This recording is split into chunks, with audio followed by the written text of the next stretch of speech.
مصطفى مصطفى منبع للصفا سيد الأنبياء مشعل في الوفاء كان في عطفه لليتامى دفاع.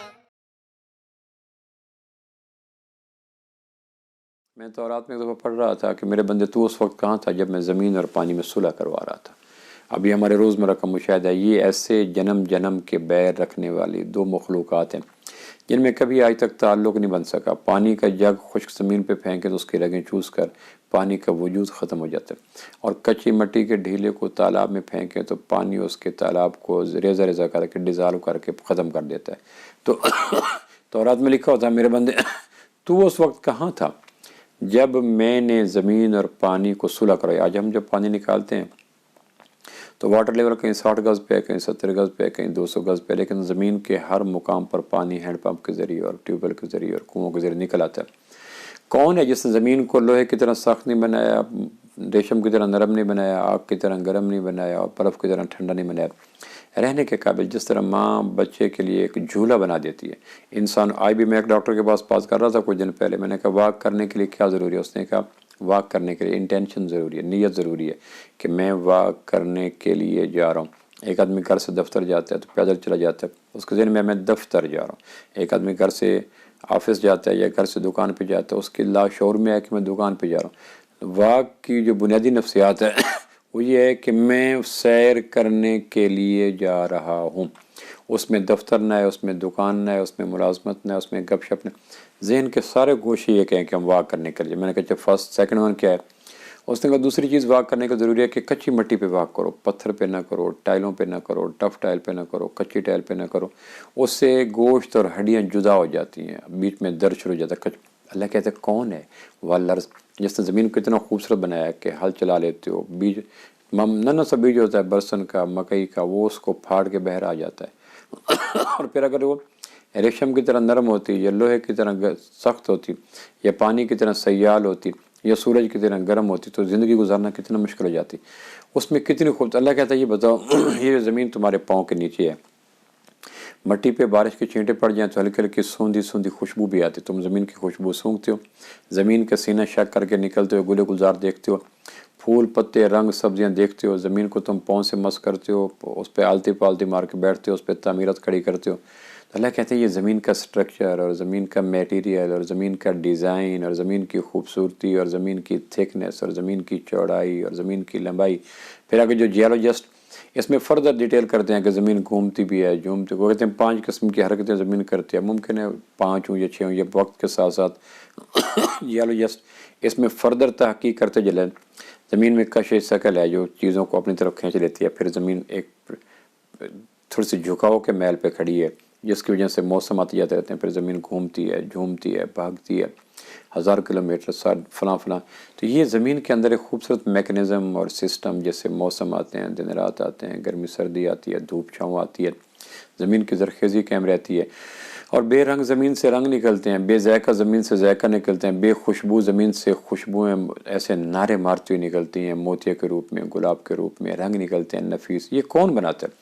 اللہ کا دوسرا سوال جو سورہ 20ویں پارے کے آغاز میں دوسرا سوال ایک نعرے کی طرح بلند ہوتا ہے، اور کائنات میں اس کی گونج اور بازگشت ایسی پھیلتی چلی جاتی ہے اور دنیا کے انسان متوجہ ہوتے ہیں. یہ تو پہلی صدی کا مسلمان تھا جس نے قرآن کی اس بازگشت کو لے کے اقوام عالم میں پھرنا تھا. اب ہم ٹاول لے کے، جوتے لے کے، کپڑے لے کے، ڈرائی فروٹ لے کر، اپنی مصنوعات لے کر، اپنی پبلسٹی لے کر پھرتے ہیں.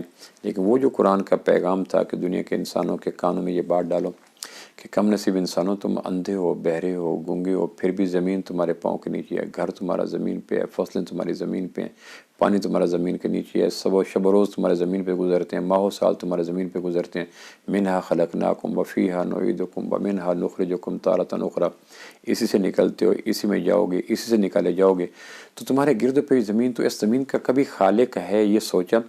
پھر اسی 20ویں پارے کی پہلی آیت کے آخری حصے میں جا کے ٹھہراؤ کریں تو ایک خوبصورت سی بازگشت بلند ہوتی ہے.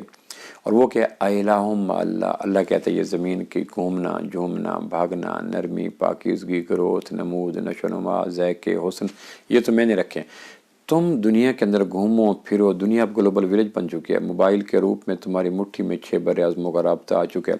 6 بر اعظم کے عزیز و اقارب سے پوچھو تمہاری بستی میں، خطے میں، شہر میں، چوک میں کوئی تھنک ٹینک، کوئی دانشور، کوئی ذہین ایسا ہے جس نے دعویٰ کیا ہو کہ زمین کے ذائقے، زمین کی رگیں، زمین کی نرمی، زمین کی ساخت، زمین کا میٹیریل، زمین کا بچھانا، زمین کا کھڑا کرنا میں نے کیا؟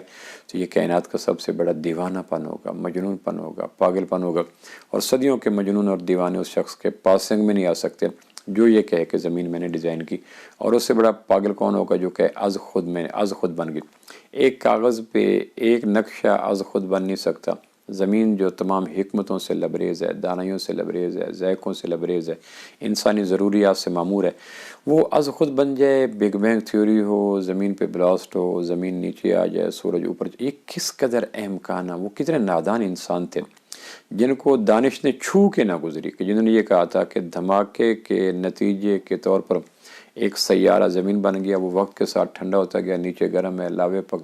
کیسا عجیب بات ہے کہ آج تک دھماکے ہمیشہ تخریب کو جنم دیتے ہیں۔ یہ دھماکہ کیسا ہے جو دھماکہ ہوا اور کائنات میں ایک نظم ہو گیا، ضبط ہو گیا، تنظیم ہو گئی، تاریخ۔ یہ تو دوسرا سوال ناظرین، اگر کبھی موقع ملے زمین پہ چلتے ہوئے تو اس سوال کو اپنے دماغ میں ریکال کریں، دہرائیں، اور پھر پاکیزگی سے کہیں کہ یا اللہ میں مانتا ہوں کوئی الہ نہیں، کوئی پارٹنر ہے، نہ کوئی نبی ہے، نہ غوث ہے، نہ قطب ہے، نہ ابدال ہے، نہ امام ہے، نہ کلندر ہے۔ کائنات میں ان تخلیقات کے پس منظر میں تو ہے، صرف تو ہے، صرف تو ہے، تیری صفت خالقیت ہے، مبدی پن ہے، بدی پن ہے، تو ہی ہے، کوئی کرنے والا نہیں۔ تو اس بات کے کرنے سے، تکرار سے، سوچوں سے دل کے اندر ایک پاکیزگی، ایک نفاست، ایک روشنی، ایک خوشبو، ایک قوت، ایک وٹامن اترتا ہے جو ایمان کو تقویت دیتا ہے۔